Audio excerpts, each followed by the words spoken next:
Assalamualaikum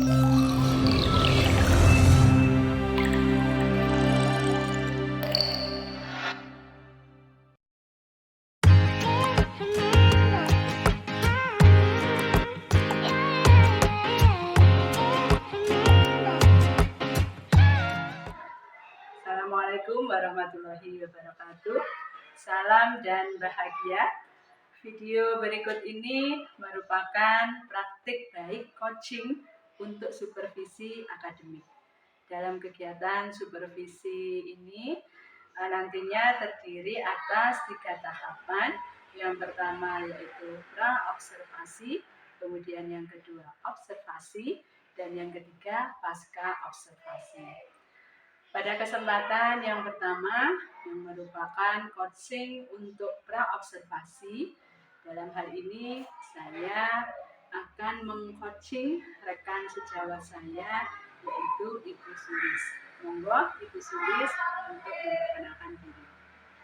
Assalamualaikum warahmatullahi wabarakatuh. Perkenalkan, nama saya Sulis Setiawati. Saya mengajar di kelas 6 di SDN Terung dan kali ini saya akan mengajar mata pelajaran IPA. Terima kasih Ibu Sulis.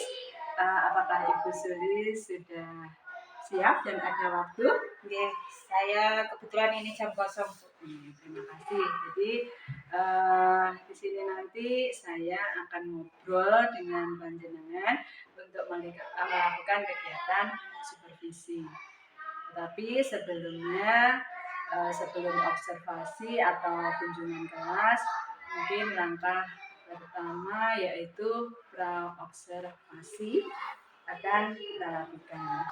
Nah, pada kegiatan ini, selain saya ingin bertanya sedikit, saya ingin melihat kesiapan Ibu Sulis dalam rangka pembelajaran yang akan dilakukan untuk observasi hari ini.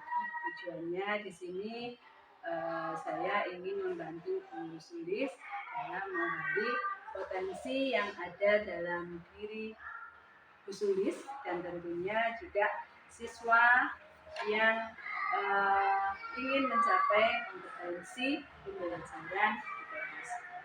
Baik Bu Sulis, yang saya tanyakan di sini nantinya tujuan pembelajaran apa yang ingin Bu Sulis sampaikan pada saat observasi nanti? Iya Bu, jadi observasi nanti itu saya masuk bab baru yaitu perkembangbiakan vegetatif buatan tumbuhan. Jadi untuk observasi besok itu tujuan pembelajarannya yaitu melalui kegiatan ceramah, peserta didik dapat membandingkan perkembangbiakan tumbuhan secara vegetatif alami dan buatan, serta mempresentasikan proses pencatatan tanaman dengan baik. Oh ya, berarti ada 2 indikator ya, yang nantinya akan dicapai Bu Sulis. Untuk pembelajarannya, mungkin sebelumnya pengembangan apa yang ingin Bu Sulis lakukan? Ya, jadi pada bab sebelumnya itu sebenarnya saya sudah menjelaskan dengan menggunakan metode ceramah.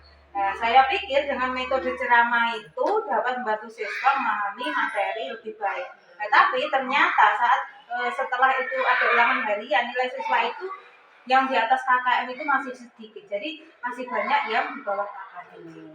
Jadi tidak sesuai dengan harapan gitu ya. Okay. Jadi kira-kira menurut Bu Sulis, kenapa kok masih banyak siswa yang tidak sesuai dengan yang Bu Sulis harapkan? Mungkin karena hanya menggunakan metode ceramah saja, Bu. Jadi pembelajarannya itu belum berpusat kepada siswa. Jadi maka nilainya masih kurang memuaskan atau kurang baik. Mungkin perlu ditambah yang lain yang membuat siswa itu bisa lebih memahami materi itu. Selain itu, Bu Sulis, kira-kira pengembangan apa yang akan Bu Sulis lakukan?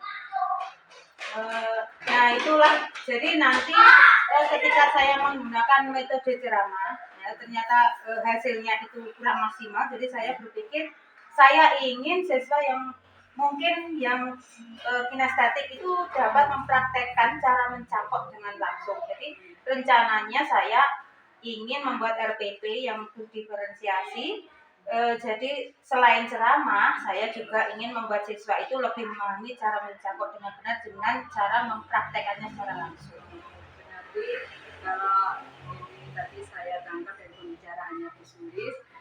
Sulis melakukan pengembangan ya, dengan membuat pembelajaran berdiferensiasi gitu ya. Iya. Jadi maksudnya berbeda dengan sebelumnya, strategi apa yang bisa Ibu Sulis lakukan atau mungkin rencana apa yang Ibu lakukan untuk pembelajaran tersebut? Saya ingin menjelaskan tetap dengan metode ceramah, tapi siswa itu langsung memperagakan atau mempraktekkan cara mencangkok itu. Jadi di sini Bu Sulis menjadikan pembelajarannya itu semua mengakomodir ya semua kebutuhan siswa itu ya. Okay. Kan sebenarnya siswa itu saya mengakomodir dari gaya belajar siswa-siswa itu. Jadi seperti yang kita tahu kan gaya belajar itu ada 3, ada visual, ada auditori, ada kinestetik. Mungkin saat ketika menggunakan metode ceramah itu hanya bisa ditangkap oleh siswa yang gaya belajarnya auditori dan visual. Jadi sedangkan yang kinestetik itu caranya kan harus dengan langsung mempraktekannya. Jadi pembelajarannya sudah berpusat pada siswa Ibu. Jadi semua gaya belajar dan juga kegemaran siswa sudah tercover semua di dalam pembelajarannya Bu Sulis, dan bagus sekali Bu Sulis. Kemudian kalau untuk mengupayakan supaya pembelajaran nanti bisa berkembang, ya mungkin kita bisa melakukan refleksi diri gitu. Kira-kira apa yang bisa dilakukan Bu Sulis? Jadi sebenarnya saya sangat bersyukur dengan adanya supervisi ini Bu. Jadi saya bisa merefleksi diri, kira-kira proses pembelajaran saya itu kurangnya ada di mana. Jadi nanti saya bisa mempertimbangkan supaya proses pembelajaran itu bisa lebih baik dari yang sebelumnya. Memang benar. Jadi dengan adanya supervisi yang sebenarnya sangat membantu kita dalam rangka meningkatkan kompetensi Ibu. Dan dengan supervisi juga melibatkan orang lain, kita juga bisa melihat kemampuan atau kekurangan kita, sehingga proses pembelajaran kita itu bisa berkembang ke arah yang lebih baik lagi. Dan pembelajaran kita nantinya bisa diharapkan tetap berpusat dan berpihak kepada siswa. Nah, dari paparan yang Bu Sulis ceritakan tadi, saya sudah tidak sabar loh Bu ingin melihat pembelajaran di kelas, dan rencananya kapan itu Bu? Rencananya sih sesuai jadwal supervisi kita Bu. Jadi nanti di hari Selasa jam ke-1 sampai jam ke-3 di kelas 6. Jam 1 dan ke-3 insya Allah saya bisa, mudah-mudahan kegiatan observasi nanti bisa berjalan lancar, tidak ada hambatan dan halangan, kita semua bisa melaksanakan sesuai dengan rencana.